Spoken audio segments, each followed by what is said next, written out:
ரெண்டே ரெண்டு பேருக்கு நடுவுல தான் போட்டியே. ஒன்னு டிவிகே, இன்னொன்னு டிஎம்கே. அண்ணா திராவிட முன்னேற்ற கழகத்தை உதாசீனப்படுத்தவில்லை விஜய். அண்ணா திராவிட முன்னேற்ற கழகத்தை கபலீகரம் செய்கிறார் விஜய். தாவேக்கா தொண்டர்களை ஒரு உற்சாகப்படுத்துவதற்காக விஜய் அப்படி பேசிட்டு இருக்காரு அப்படின்னு தான் கடந்து போறாரு எடப்பாடி. தவிர அதை பத்தி விமர்சனமே பண்ணலையே. எடப்பாடிக்கு தன் பின்னால எவன் பிடுங்குறான்னு தெரியாம உட்காந்துருக்காரு. இப்ப எல்லாரும் வந்த போனவெல்லாம் டிஎம்கே கேத்து வேலை பார்க்கலாம், எல்லாரும் ஏடிஎம்கே காலி பண்ணிட்டு தான் வேலை பார்த்துட்டு இருக்காங்க. அப்ப லாட்ரி பண்ணையார பக்கத்துல வச்சுக்கிட்டு மற்றவங்களெல்லாம் பண்ணையாரன்னு எப்படி சொல்றீங்க? அப்ப இத்தனை பேக்ரவுண்ட் ஒய் பிளஸ் பாதுகாப்பு இல்ல. அடுத்த செங்கோட்டையனுக்குமே ஒய் பாதுகாப்பு கொடுத்துருக்காங்க இல்லையா? அதான் யாரெல்லாம் பிஜேபி கிட்ட போறாங்களோ அவங்களுக்கு எல்லாம் ஒய் பாதுகாப்பு கொடுப்பாங்க. விஜயுமே ஒரு பப்பட்டு தான். மேடையில இருந்து கதறினார் விஜய். கதறல், அவருடைய கதறல் சத்தம் எங்க வேணாலும் கேட்டுச்சு. பாஜக செங்கோட்டையனை பயன்படுத்துகிறதா அல்லது செங்கோட்டையன் பாஜக பயன்படுத்துகிறாரான்ற ஒரு கேள்வி இருக்குல்ல. பாஜக தான் செங்கோட்டையனை பயன்படுத்துது. ஒவ்வொரு செங்கலா உருவுறாங்க. இப்போ எடப்பாடி இடத்தை தான் செங்கோட்டையன் குறி வைக்கிறார். ஆமா, எடப்பாடி தலைக்கு தான் குறி.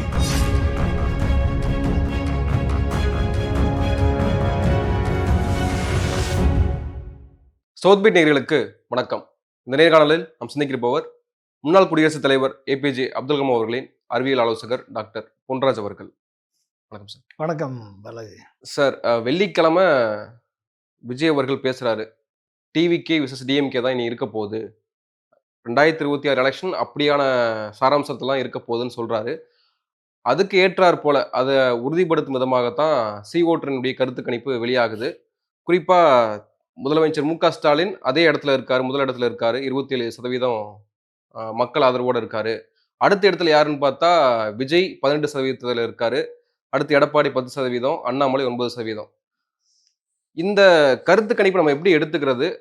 நிஜமாலுமே மக்கள் கிட்ட விஜய்க்கு மிகப்பெரிய ஆதரவு இருக்கா? நீங்க எப்படி பார்க்குறீங்க? இந்த ஓட்டுற மாதிரி கருத்து கணிப்புகள் அல்ல, அது கருத்து திணிப்புகள். எல்லாம் பிளான்டடு சர்வேஸ், பிளான்டடு ஸ்டோரிஸ். இதெல்லாம் வந்து வரக்கூடிய காலகட்டங்கள், சூழ்நிலைகள், சந்தர்ப்பங்களை பாருங்கள். நீங்கள் எடப்பாடி வந்து அமித்ஷாவிட்ட போய் யார்கிட்டையுமே சொல்லாமல் போய் அமித்ஷாட்ட போய் கூட்டணி பேச்சுவார்த்தையை முடித்து தேசிய ஜனநாயக கூட்டணியில் ஒரு ஒன்றாவது கூட்டணி கட்சியாக இருப்பேன்ற சொல்லி உறுதி கொடுத்து உத்தரவாதம் கொடுத்துட்டு வந்துட்டார். சரியா? அப்போ என்னாச்சு? அதிமுக மேஜர் பார்ட்னர் கிடையாது, அதிமுக வந்து என்டிஏவில் ஒரு பார்ட்னர். அப்படின்னா என்டிஏ ஆட்சி தான், கூட்டணி ஆட்சி தான் சொல்லி அமித்ஷா ட்வீட் பண்ணிட்டார். வெளியே எடப்பாடி வெளியே வந்த உடனே அமித்ஷா ட்வீட் பண்ணிட்டார்.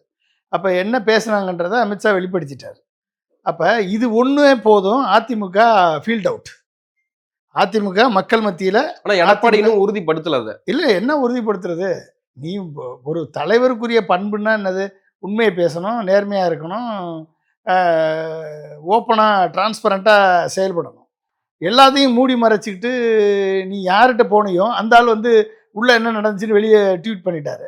நீ வெளியே வந்து நான் வந்து தமிழக நலன்களுக்காக பேச போகிறேன்னு சொல்லி இங்கே வந்து பொய் சொன்னால் இந்த மக்கள் நம்புவானா, இல்லை அதிமுக தொண்டன் நம்புவானா, இல்லை உங்கள் கூட இருக்கக்கூடிய கூட வந்த கட்சிக்காரனே நம்புவானா? எப்படி நம்புவான்? அதனுடைய வெளிப்பாடு தான் விஜய் வந்து அதிமுகவை டிஸ்கவுண்ட் பண்ணது. அதிமுகவை ஒரு கட்சியினே மதிக்காமல் போனது காரணம் என்னது? அதான் திமுக வர்சஸ் டிவிகே, இல்லைன்னா டிவிகே வர்சஸ் டிஎம்கே அப்படின்னு ஏன் சொல்கிறாரு அப்படின்னா, அதற்கு காரணம் அதிமுக என்ற கட்சியை வந்தவன் போனவன்லாம் அழிக்கிறதுக்கு பண்ண பிளான் தான் அது. அண்ணா திராவிட முன்னேற்ற கழகத்தை அழித்து தான் வளர வேண்டும் என்று பிஜேபி நினைக்கிறது. அண்ணா திராவிட முன்னேற்ற கழகத்தை பேசாமையே அழித்து அந்த ஒட்டுமொத்த ஓட்டு வாக்குகளை, அதிமுக வாக்குகளை அள்ள வேண்டும் என்று விஜய் நினைக்கிறார். அந்த அண்ணா திராவிட முன்னேற்ற கழக வாக்குகளை மறைமுகமாக ஜாதியை சொல்லி எடுக்க வேண்டும் என்று சீமான் நினைக்கிறார். அப்போ இவர்கள் அனைவருக்குமே வந்து TVK versus ADMK, BJP versus ADMK, Seeman Naam Tamilar கட்சி வர்சஸ் ஏடிஎம்கே தானே ஒழிய அவரவர் அவங்க கட்சியை வளர்த்திக்குள்ள தானே வளர்த்துனா யாரையாவது அழிச்சா தானே வளர முடியும். ஓட்டு அவ்வளோதானே இருக்குது. யார் அழிச்சா வளர முடியும்? ஏற்கனவே 44% வாங்கி வைத்திருந்த வாக்கு வங்கியை, ஜெயலலிதா அவர்கள் உருவாக்கி வைத்திருந்த வாக்கு வங்கியை 24% வந்து எடப்பாடியுடைய திறமையற்ற நிர்வாகம், அடாவடித்தனம், அகங்காரம், ஆணவம், நான் தான் எல்லாம் என்று சொன்ன விதத்தின் காரணமாக 24% ஏடிஎம்கேட்டிருந்து போயிடுச்சு. அந்த 24% பாதி வந்து பிஜேபிக்கு போயிடுச்சு, பாதி வந்து டிஎம்கேக்கு போயிடுச்சு. கொஞ்சம் வந்து நாம் தமிழருக்கு போயிடுச்சு, ஒரு 4% நாம் தமிழருக்கு போயிடுச்சு. புரிஞ்சுக்கிட்டீங்களா? ஸோ இந்த சூழல்ல ஏடிஎம்கேயை 44% 24% அளித்தவர் எடப்பாடி. இப்போ 20 தான் இருக்கு, கையில் 20 தான் இருக்கு.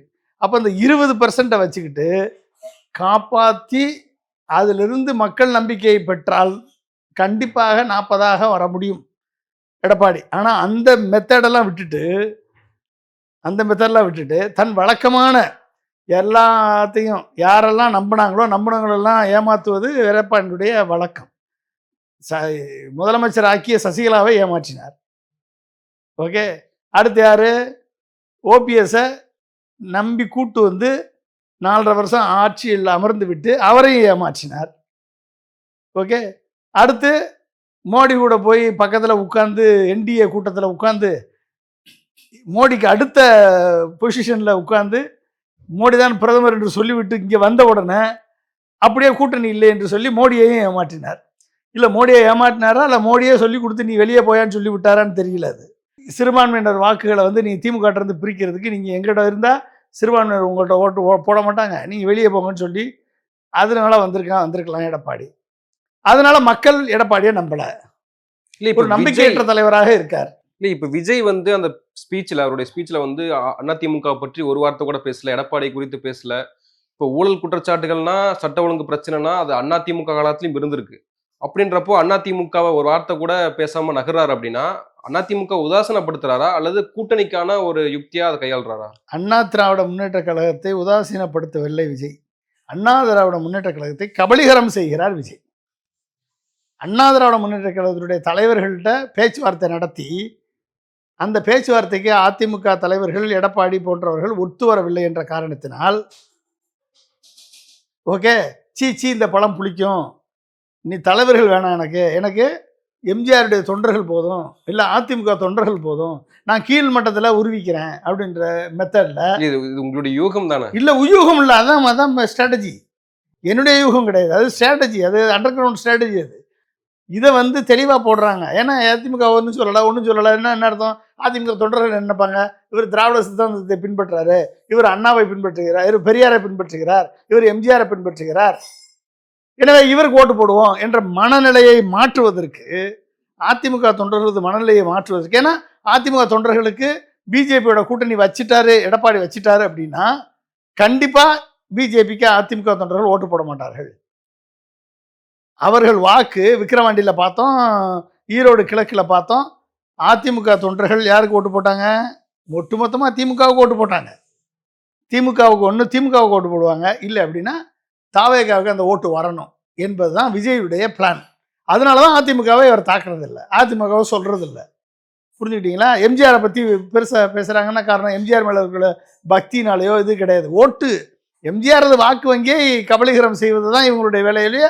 எம்ஜிஆரது குணத்தில், எம்ஜிஆரது செல்வாக்கில், எம்ஜிஆரது செயல் திட்டத்தில், எம்ஜிஆரது சித்தாந்தத்தில், எம்ஜிஆரது பொது உடைமை திராவிட சித்தாந்தத்தில் 1% விஜய்க்கு தெரியுமா? 1% விஜய் ஃபாலோ பண்ணுவாரா? இல்லை அடிப்படை அரசியல் புரிதல் இருக்கா விஜய்க்கு? ஆனால் எம்ஜிஆர் ஓட்டு மட்டும் வேணும், ஏடிஎம்கே ஓட்டு மட்டும் வேணும் உனக்கு.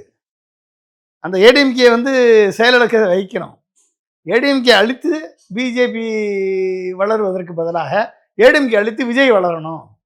பிஜேபி வளர முடியலைன்னா இங்கே தமிழ்நாட்டில் தாமரை மலராது. அப்போ தாமரை மலரலைன்னா அடுத்து ஒரு யானை மலரட்டும், விஜய் தலைமையில் யானை மலரட்டும் அப்படின்ற எண்ணத்தில் தான் ஏடிஎம்கே டிஸ்கவுண்ட் பண்ணி, ஏடிஎம்கே தாக்காமல், ஏடிஎம்கேடைய ஊழலை பற்றி பேசாமல், ஏடிஎம்கேடைய சட்ட ஒழுங்கு பிரச்சனை பற்றி பேசாமல், ஏடிஎம்கேடைய கொள்ளைகளை பற்றி பேசாமல், ஏடிஎம்கேடைய நிர்வாகத்திறமையின்மை, எடப்பாடியினுடைய நிர்வாகத்திறமையின்மை பற்றி பேசாமல் கடந்து போவது எதற்காக அப்படின்னா, அந்த ஏடிஎம்கேனுடைய கட்சி தலைவர்கள் தேவையில்லை, ஏடிஎம்கேயுடைய தொண்டர்கள் வந்தால் போதும், ஏடிஎம்கேயுடைய வாக்கு வந்தால் போதும் என்ற நிலைப்பாட்டை விஜயை எடுக்க வைத்திருக்கிறார்கள். அப்போ அதன் காரணமாக ஏடிஎம்கே அவர் டிஸ்கவுண்ட் பண்ணி பேசுகிறாரு. இது கூட புரியாமல் எடப்பாடியும் அதிமுக தலைவர்களும் இல்ல அவருடைய தொண்டர்களை தாவேக்கா தொண்டர்களை ஒரு உற்சாகப்படுத்துவதற்காக விஜய் அப்படி பேசிட்டு இருக்காரு அப்படின்னு தான் கடந்து போறாரு எடப்பாடி, தவிர அதை பத்தி விமர்சனமே பண்ணலையே. எடப்பாடிக்கு தன் பின்னால எவன் பிடுங்குறான்னு தெரியாம உட்காந்துருக்காரு. இவரெல்லாம் ஒரு தலைவர் எப்படி தலைவரா? பிஜேபி பிடுங்கிறது உனக்கு தெரியல, நாம் தமிழர் உன்கிட்ட இருந்து ஓட்டுகளை பிடுங்கிட்டு போறது உனக்கு தெரியல. இப்ப விஜய் வந்து அதிமுக ஓட்டுகளை சுரண்டுறது உனக்கு தெரியல. கடைசியில 2026 வரைக்கும் நான் தான் ஜெயிப்பேன் நீ சொல்லிக்கிட்டு பிஜேபியோட கூட்டணி வைக்க போற. வச்ச உடனே என்ன ஆக போகுது? ஒட்டுமொத்தமா இழந்து எடப்பாடி இருக்கக்கூடிய இந்த 20% வாக்குகளையும் விழுந்து தனிமரமாக நிக்க போறீங்க. அதை தான் அவன் 10 சி ஓட்டர்ல 10% போட்டிருக்கான். சி ஓட்டருடைய கருத்து கணிப்பு என்ன சொல்லுது? 27% ஸ்டாலின், விஜய் வந்து 18%, ஏடிஎம்கே 10%. என்னது 2 பேரும் சேர்ந்தா 28 ஸ்டாலினை மிஞ்சிட்டாங்களா? அப்ப என்ன அர்த்தம்? ஏடிஎம்கே விஜயோட கூட்டு சேர்ந்தா ஜெயிச்சிடலான்ற ஒரு பிம்பத்தை கட்டமைக்கிறாங்க, ஒரு பெர்செப்ஷனை கிரியேட் பண்றாங்க. இது வந்து பிளான்டட் ஸ்டோரி. இது வந்து லாட்ரி, சுரண்டல் லாட்ரி மூலமாக பிளான் பண்ணப்பட்ட ஸ்டோரி. அப்ப சுரண்டல் லாட்ரியினுடைய கொள்ளைக்காரர்கள் விஜய் பக்கத்துல இருக்காங்க. ஆமா, வேற சுரண்டல் லாட்ரி யார்கிட்ட இருக்கு? சுரண்டல் லாட்ரியும் வதந்தி பரப்பக்கூடிய ட்விட்டர்ல பிஜேபியில இருந்து வதந்தி பரப்பிக்கிட்டு இருந்த ஒரு ஆளு ஏடிஎம்கேல போய் வதந்தி பரப்ப பார்த்தாரு. அங்கே ஏற்கனவே வதந்தி பரப்பக்கூடிய ஆளுகள் எக்கச்சக்கமாக இருக்காங்க ஐடி விங்கிலன்னு சொல்லிட்டு அவரை தூக்கி இங்கே வந்திருக்காரு. அப்போ வதந்தி பரப்பக்கூடிய கூட்டம். அப்போ என்ன உங்ககிட்ட என்ன ஒரு நேர்மையானவர்கள் விஜய்கிட்ட இருக்காங்க? என்ன ஒரு நேர்மையான ஆளுங்களை பக்கத்தில் வச்சுருக்கீங்க? அப்போ லாட்ரி பண்ணையாரை பக்கத்தில் வச்சுக்கிட்டு மற்றவங்களெல்லாம் பண்ணையாருன்னு எப்படி சொல்கிறீங்க? வாரிசு நடிகராக நீங்கள் இருந்து விட்டு கமல் எம்ஜிஆரை போல, இல்லை சிவாஜியை போல, இல்லை வந்து ரஜினிகாந்தை போல, இல்லை கமலஹாசனை போல, இல்லை அஜித்தை போல நீங்கள் வந்து உங்கள் அப்பா அவர்கள் யாரும் வாரிசுனால வந்தாங்களா? அவங்க சுயம்புவாக கஷ்டப்பட்டு நாடகத்துறை இருந்து சினிமா துறைக்கு வந்து கஷ்டப்பட்டு அவருடைய திறமையை வளர்த்து கொண்டு வந்தாங்க. நீங்கள் எப்படி வந்தீங்க? திறமையை வளர்த்த வந்தீங்க டைரக்டா. இவர்கள் மூலம் யார் மாதிரி வந்திருக்கீங்களா? நீங்கள் ரஜினிகாந்த் மூலம் வந்திருக்கீங்களா? இல்லை கமல் மாதிரி வந்திருக்கீங்களா? இல்லை வந்து அஜித் மாதிரி வந்தீங்களா? எப்படி வந்தீங்க? உங்கள் அப்பா சந்திரசேகர் என்ற டைரக்டர் இல்லாமல், விஜயகாந்த் என்ற ஒரு மிகப்பெரிய புரட்சி கலைஞன் இல்லாமல் நீங்கள் எப்படி இந்த சினிமா துறையில் வளர்ந்தீங்க? பல இயக்குனர்கள் தங்களுடைய மகன்களை வந்து ஹீரோவா அறிமுகப்படுத்தியிருக்காங்க. யாருமே சக்சஸ் ஆகலாம், எல்லாருமே சக்சஸ் ஆகலன்னு சொல்ல முடியாதுல்ல. ஏன் சூர்யா சக்சஸ் ஆகலையா? கார்த்தி சக்சஸ் ஆகலையா? சிவகுமார் தானே அறிமுகப்படுத்தினாரு. சிவகுமார் என்ன சொன்னாரு? நடிக்கவே தெரியாது சூர்யாவுக்கு. ஆனா எப்படி சக்சஸ் ஆனாரு சூர்யா? சொல்லுங்க, எப்படி சக்சஸ் ஆனாரு? உங்களுக்கும் திறமை இருக்கு, நல்லா டான்ஸ் ஆடுவீங்க, நல்லா கதாநாயகிகளோட கவர்ச்சிகரமான நடனம் ஆடுவீங்க, போக்கிரித்தனமான நடிப்பில் நீங்கள் வல்லவர் தான். ஓகே, வன்முறையை சினிமாவில் விதைப்பதில் நீங்கள் வல்லவர் தான். போதைப்பொருள் கலாச்சாரத்தை விதைப்பதில் விஜய் வல்லவர் தான். நேற்று வரைக்கும் நீ போதைப்பொருள் கலாச்சாரத்தை திரைப்படத்துறையில் வளர்த்துட்டு, ஓகே, உங்கள் ரசிகர்களுக்கு 5 கோடி செலவழித்து சுறா படத்துக்கு பேனர் கட்டினேன், ரசிகர்கள் மன்றத்துக்கு செலவழிக்கிறேன், பாலாபிஷேகம் ஊற்றுறதுக்கு பணம் கொடுத்தேன் என்று ஐடி ரைடில் நீங்கள் அஃபிடவிட் தாக்கல் பண்ணிவிட்டு 5 கோடி ரூபாய் வந்து நான் பணம் கொடுத்து தான் என் ரசிகர் மன்றம் வந்து கொடி கட்டினான், நான் பணம் கொடுத்து தான் கட் அவுட் வச்சான், நான் பணம் கொடுத்து தான் பாலாபிஷேகம் பண்ணான், நான் பணம் கொடுத்து தான் வந்து போஸ்டர் அடித்து ஒட்டுனான் என்று 5 கோடி ரூபாய் வந்து ரசிகர் மன்ற கணக்கில் நீங்கள் காமிச்சது உண்மையா பொய்யா? உங்களை வந்து நெய்வேலியிலேருந்து இன்கம் டேக்ஸு காரில் கூட்டிட்டு போய் இன்கம் டேக்ஸில் வச்சு விசாரணை பண்ணி உங்கள் மேலே அறிக்கை தாக்கல் பண்ணாங்களே, அந்த அறிக்கை பப்ளிக் பிளேஸில் வந்திருக்க, அது உண்மையா பொய்யா? அப்போ அன்னைக்கு தான் முடிவெடுத்தீங்களா? இனிமேல் நம்ம வந்து வெளியே வந்து செல்ஃபி எடுத்து போட்டிங்களா?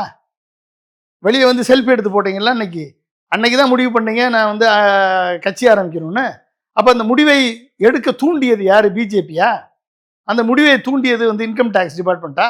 அந்த முடிவை எடுக்க தூண்டியது புஷி ஆனதனுடைய பாண்டிச்சேரி வழியான பிஜேபி கனெக்டிவிட்டியா? யாருங்க தூண்டினது?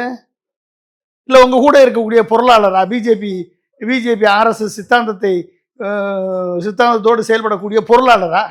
யாருங்க தூண்டினது? யார் தூண்டினது? அப்போ இத்தனை பேக்ரவுண்டு, ஒய் ப்ளஸ் பாதுகாப்பு, இத்தனையும் உங்களுக்கு கொடுத்துருக்கானே. நீங்கள் வந்து எப்படி வந்து இன்னைக்கு சொல்றீங்க? இல்ல அடுத்து செங்கோட்டையனுக்குமே வை பாதுகாப்பு கொடுத்துருக்காங்க இல்லையா? அதான் யாரெல்லாம் பிஜேபி கிட்ட போறாங்களோ அவங்களுக்கெல்லாம் ஓய் பாதுகாப்பு கொடுப்பாங்க. ஏன்னா தமிழ்நாட்டு மக்கள் வந்து ஒரு 2 போலீஸ் பின்னால வந்துட்டா உடனே ஒரு பெரிய தலைவர்னு நம்புறாங்க அப்படின்னு சொல்லி அவன் தவறா கணக்கு போட்டுட்டு இருக்கான். எம்ஜிஆர் ஓய் பாதுகாப்புல போனாரா? கலைஞர் ஓய் பாதுகாப்புல போனாரா மக்களை சந்திக்க? சொல்லுங்க. ஜெயலலிதா ஓய் பாதுகாப்புல போய் செங்கோட்டையனுக்கு ஏற்கனவே வந்து அவர் கலகம் பண்றாரு, அதனால வந்து அவருக்கு பாதுகாப்பு இருக்கு, பாதுகாப்பு தேவைப்படுது, அபாயத்துல இருக்காருன்றனால நம்ம தமிழ்நாடு காவல்துறையே வந்து ஏற்கனவே அவர் வீட்டு யாருக்கு செங்கோட்டையனுக்கு என்ன கலகம் பண்ணாரு? என்னத்த கலகம் பண்ணிட்டாரு? எம்ஜிஆர் படத்தையும் ஜெயலலிதா படத்தையும் வைக்கலன்னு சொன்னது கலகமா? எம்ஜிஆர் படத்தையும் ஜெயலலிதா படத்தையும் வைக்கலன்னு சொன்னது கலகமாங்க?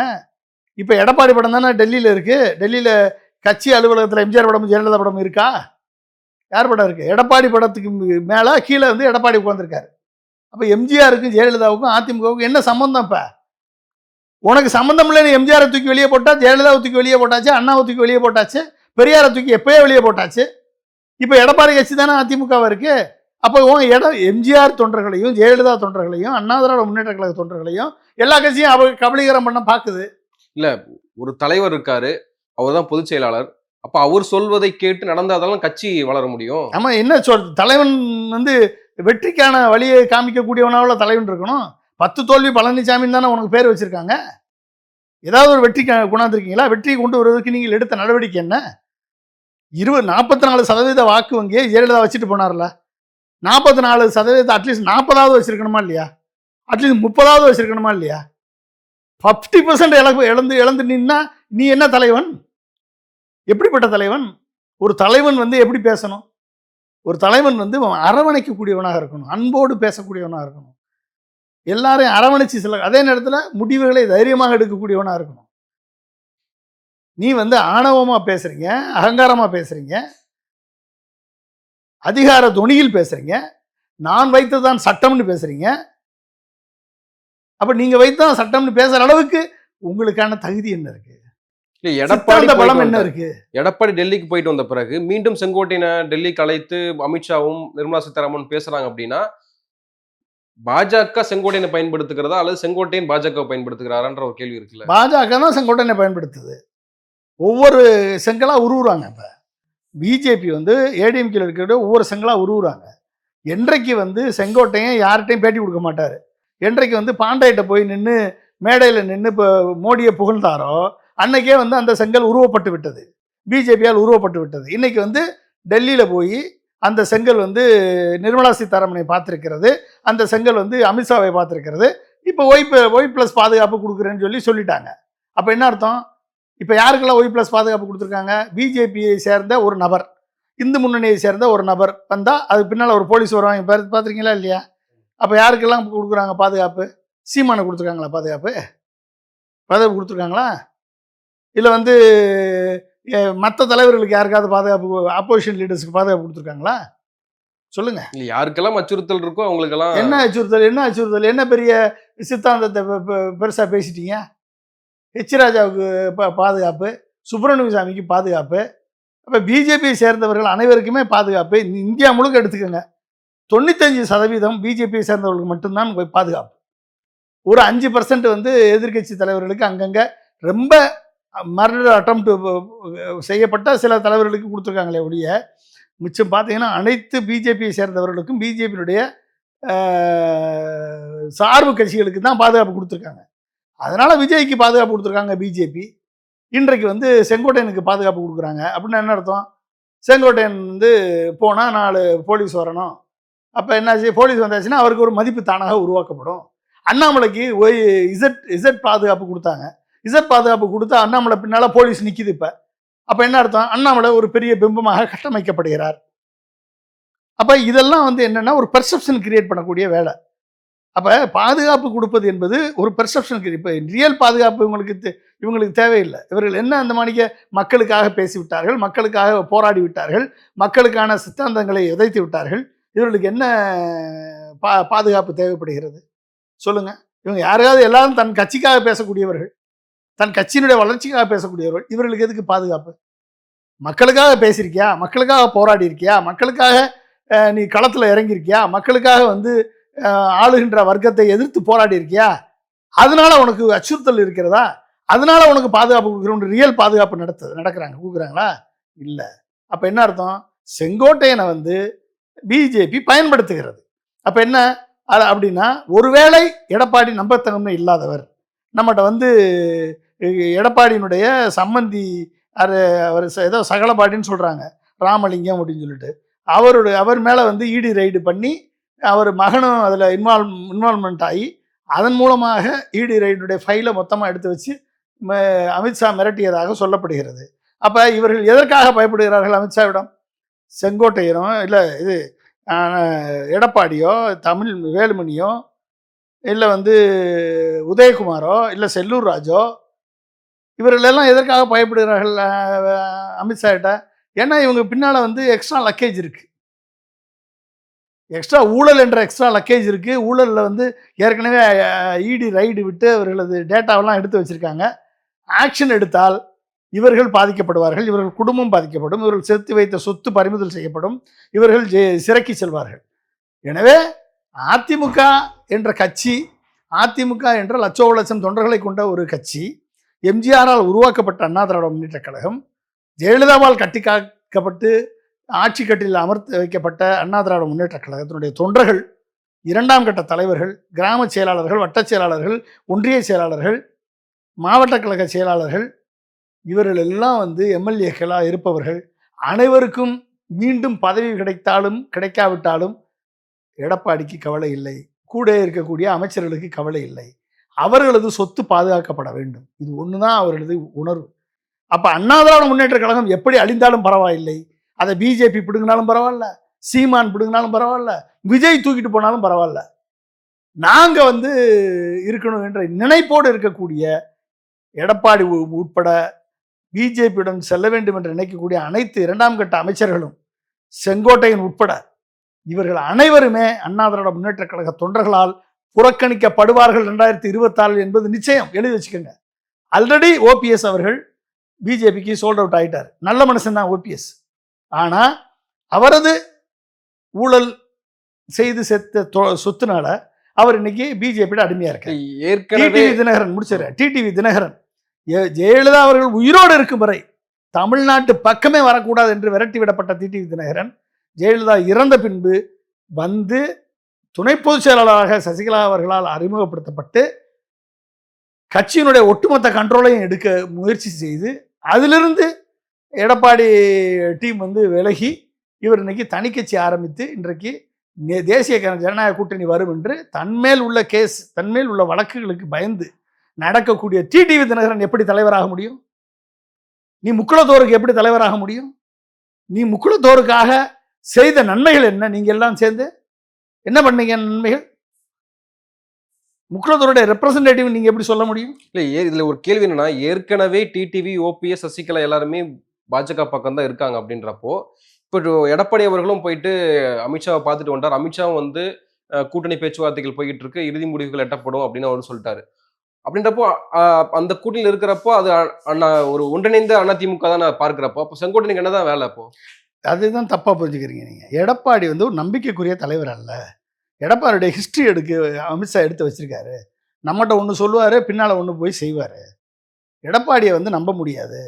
எடப்பாடி வந்து அவருக்கு எது பலன் கொடுக்கிறதோ, அவருக்கு எது அவருடைய சொத்தை பாதுகாப்பதற்கு எது என்ன செய்கிறதோ அதைத்தான் அவர் செய்வார். ஒழிய அதிமுக எடப்பாடி கிட்ட இருந்தால் அது நல்லதில்லை என்ற முடிவுக்கு பிஜேபி ஆல்ரெடி வந்துட்டாங்க. அதிமுக எடப்பாடி கிட்ட இருந்துச்சு அப்படின்னா அவர் வந்து அண்ணாமலையோட அட்ஜஸ்ட் பண்ணி போக மாட்டார். இப்போ எடப்பாடி இடத்தை குறி வைக்கிறார். ஆமா, எடப்பாடி தலைக்கு தான் குறி. ஏன்னா அண்ணா திராவிட முன்னேற்ற கழகத்தை வந்து அண்ணாமலை கிட்ட வந்து அண்ணாமலையை நீக்குவதற்கு அவர்கள் தயாராக இல்லை. ஏன்னா அண்ணாமலை வந்த பிறகுதான் பிஜேபி ஓரளவுக்கு வாக்கு வங்கி, ஈவன்தோ அவங்க வந்து பலத்தை நிரூபிக்கவில்லை என்றாலும், எப்படி விஜயை வந்து பலத்தை நிரூபிக்காதவர் என்று விஜய் வந்து குற்றம் சாட்டப்படுகிறாரோ, அதே போலதான் அண்ணாமலையும் பலத்தை நிரூபிக்காதவர் தான். அண்ணாமலை இதுவரைக்கும் ஏதாவது ஒரு தேர்தலில் பிஜேபியை தனித்து நின்று இத்தனை வாக்கு சதவீதம் எனக்கு இருக்கு என்று நிரூபித்திருக்காரா? அண்ணாமலை பலத்தை நிரூபிச்சிருக்காரா? இத்தனை பேரை கூட்டணி வச்சுக்கிட்டு மோடியை வந்து தலைமையில் வச்சுக்கிட்டு மோடிக்கு 18% வாக்கு வந்துருச்சு. 2014 அண்ணாமலை இல்லாதப்பையும் தமிழிசை சவுந்தரராஜன் தலைமையில் இருக்கும்போதும் 18% வாக்கு வந்துச்சு. அந்த வாக்கு 18%. அதிலிருந்து மேலே ஏறவே இல்லை. நீங்கள் தனியாக நின்று அண்ணாமலை இதுவரைக்கும் பலத்தை நிரூபித்திருக்கிறாரா? இல்லை. இன்றைக்கு அண்ணாமலையை சுற்றி இருக்கக்கூடிய அனைத்து தேசிய ஜனநாயக கட்சி கூட்டணிகள், including TTV, OPS, Pamaka, Tamaka, John Pandian, இல்லை பாரிவேந்தர், இல்லை ஏசி சண்முகம், இத்தனை குரூப்பும், இவர்கள் அத்தனை பேருமே ஏன் அண்ணாமலை பின்னாலே நிற்கிறாங்க? காரணம் என்ன? பிகாஸ் மத்தியில் வந்து பிஜேபி ஆளுகிறது. எப்படியாவது ஏதாவது பதவி கிடைச்சிடாதா என்ற நப்பாசை இவர்களுக்கு. இதை தவிர வேற வழியில் பதவி கிடைப்பதற்கு வாய்ப்பு இல்லை. இதுவரைக்கும் பிஜேபி வந்து 10% வாக்குகளை வைத்து 2014 பாராளுமன்ற தேர்தலில் மிகப்பெரும்பான்மை வெற்றி 18% வாக்குகளை பெற்று 2 எம்பிக்களை கொடுத்த தேமுதிகவுடைய சப்போர்ட்டை வச்சுக்கிட்ட தேமுதிகவுக்கு ஒரு பதவி கூட கொடுக்கல மோடி. கொடுத்தாரா? இதுவரைக்கும் அன்புமணி பிஜேபி பக்கம் தான் நிற்கிறாரு. அன்புமணிக்கு ராஜ்யசபா எம்பி கொடுத்தது எடப்பாடி, ஏடிஎம்கே. பிஜேபி கொடுக்கல, இதுவரைக்கும் கொடுக்கல. இதுவரைக்கும் ஏதாவது அமைச்சராக இருக்காரா அன்புமணி? நிர்மலா சீதாராமன் எம்பி ஆகலாம், ஆனால் அமைச்சர். ஜெய்சங்கர் எம்பி ஆகலாம், ஆனால் அமைச்சர். அன்புமணி எம்பி ஆகலை, ராஜ்யசபா எம்பி அமைச்சர் ஆக்கியிருக்காங்களா பிஜேபி? இவர்கள் யாருமே எதுவும் தரமாட்டார்கள். இப்போ ஜிகே வாசன் எம்பி அமைச்சராக்கியிருக்காங்களா?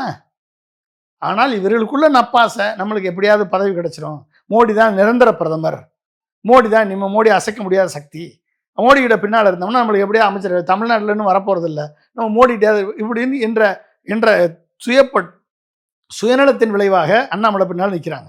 இப்போ 2026 தேர்தல் காலத்தில் இப்போ முதலமைச்சர் மு க ஸ்டாலின் சொல்வது போல 2ஆம் இடத்துக்கு தான் போட்டி நடக்குது அப்படின்னு அவர் சொல்றாரு. இப்போ அதை நான் அந்த தொழில தான் பார்க்கணுமா? அதை இல்லை, நீங்கள் நல்லா எண்ணி பாருங்க. 2ஆம் இடத்திற்கு போட்டி அப்படின்னா வந்து நான் அந்த இதை முடிச்சுக்கிறேன். அதாவது செங்கோட்டையன் மேட்டரை முடிச்சுக்கிறேன். செங்கோட்டையனை போன்ற ஒரு ஆட்களை தயார் பண்ணி வைத்து விட்டால் எடப்பாடியை வந்து அவர்களுக்குள்ள ஒரு பொதுக்குழுவை கூட்டி எடப்பாடியை வந்து நீக்கிட்டு, எப்படி ஓபிஎஸ் நீக்கினாங்களோ அதே மாதிரி எடப்பாடியை நீக்கிட்டு எடப்பாடி மேலே கேஸை போட்டு யாரெல்லாம் ஒரு 2 பேரை பிடிச்சி உள்ளே போட்டாச்சு அப்படின்னா ஒட்டுமொத்த அதிமுகவும் பிஜேபி கண்ட்ரோலில் போயிடும். அப்போ என்டிஏ வந்து எடப்பாடி இருக்க வரைக்கும் என்ன பண்ணுவார்? எனக்கு தான், நான் தான் மேஜர் பார்ட்னர், நான் தான் முதலமைச்சர் கேண்டிடேட் சொல்லிகிட்டே இருப்பார். ஆனால் செங்கோட்டையன் அப்படி சொல்ல மாட்டார். எடப்பாடியவே ஏற்றுக்கொண்ட செங்கோட்டையன் அண்ணாமலை ஏற்றுக்க மாட்டாரா? அப்போ செங்கோட்டையன் தலைமையில் அதிமுக உருவாக்கிட்டா அது ஆட்டோமேட்டிக்காக என்டிஏக்குள்ளே ஒரு அண்டர் கிரவுண்ட் பார்ட்னராக உள்ளே போயிட்டா என்டிஏ தான் ஆட்சி அமைக்கும். அப்போ அமித்ஷாவுடைய திட்டம் அங்கே செயல்படுத்தப்படும். அப்போ என்டிஏ ஆட்சி அமைக்கக்கூடிய நிலைமை வந்துருச்சுன்னா எடப்பாடி ஒரு ஆளை மட்டும் அரெஸ்ட் பண்ணி உள்ளே போட்டாச்சு அப்படின்னா மக்களும் கேட்க மாட்டாங்க.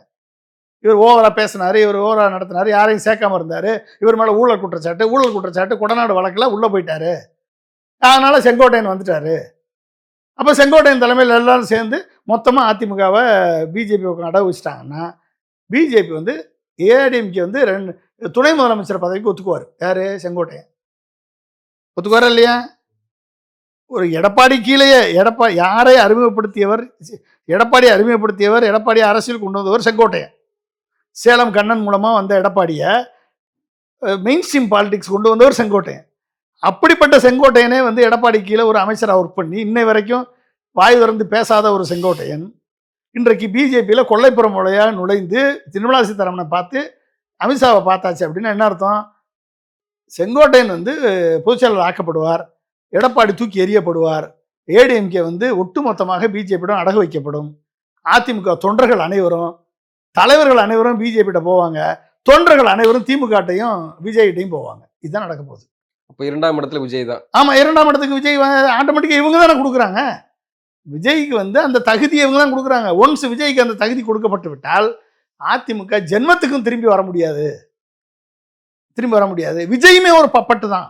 விஜயுமே ஒரு அரசியல் தெரிவற்ற, அரசியல் புரிதலற்ற, விஜயனுடைய பேச்சு எடுத்துக்கிட்டீங்க அப்படின்னா ஒரு வன்மம் தான் இருக்கு. விஜயனுடைய பேச்சில் வந்து ஒரு மென்மை கிடையாது. யாருக்கு எதிரான வன்மம் இருக்குன்றீங்க? பேச்சு அவர் எப்படி பேசினாப்புல பார்த்தீங்களா இல்லையா? கதறினார்ல, மேடையிலேருந்து கதறினார் விஜய். அவருடைய கதறல் சத்தம் எங்கெல்லாம் கேட்டுச்சு. ஒரு அரசியல் கதறல். அதாவது ஒரு 4ஆம் தர பேச்சாளர் மாதிரி விஜய்க்கு வந்து கதறாரு. ஏன் கதற? உனக்கு மன்னராட்சி நீ பார்த்தியா? நீ மன்னராட்சினா என்னன்னு தெரியுமா உனக்கு? மக்களாட்சினா என்னன்னு தெரியுமா உனக்கு?